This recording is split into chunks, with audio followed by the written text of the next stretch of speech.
All right, boys, this is episode 1 of Cooking in the Kitchen with Chef Trek. We're going to be showing you boys how to make homemade sausage gravy.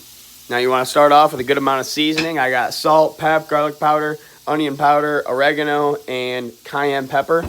Pretty sure that's all you'll need. You can go Cajun if you want to get a little crazy with it.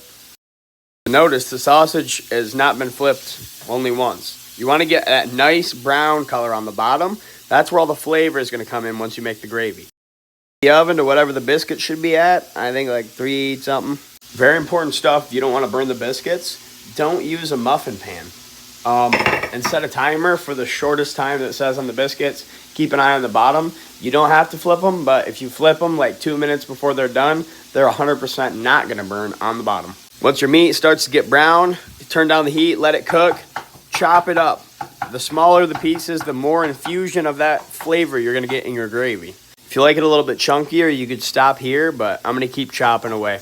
Once your sausage is close to done, you're going to grab out some all-purpose flour and a tablespoon or a measuring device of your choice.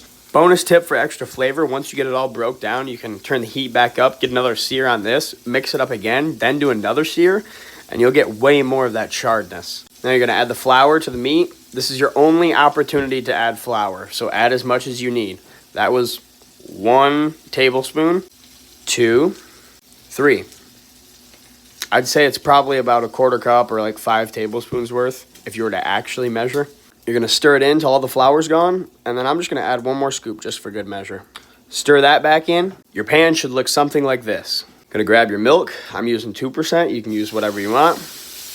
Pour it in, cover the entire pan, and we are going to bring that to a boil. That didn't take long.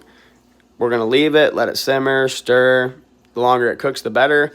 This is a good time to smell it. Once it gets cooking, you can taste it, decide if you need more seasonings or not, because you just dialed it back with all that milk and all that flour. Now all the seasoning you just put in your meat is gone. You need to re-season it again. Oven's ready. Let's throw in these biscuits. We're going to see how those cook on a mini muffin pan. If you need to leave the kitchen, now's the time to do it, but hurry because that's going to start boiling and you're going to want to start stirring as soon as that gets boiling. All right, you can see it starting to come to a boil. This is where you want to keep stirring continuously until you reach desired thickness.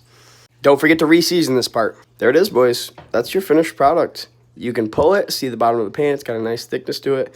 If you want to make it any thinner, you can always add more milk, stir it in, do whatever you want. Check on the biscuits. Looking good. Perfect example, my gravy's too thick now. It'll thicken over time. Just add milk, stir it in, and you're good to go. Gravy was too thick. I added milk, and I'm stirring it in. Simple as that. Biscuits are done. Muffin pan works.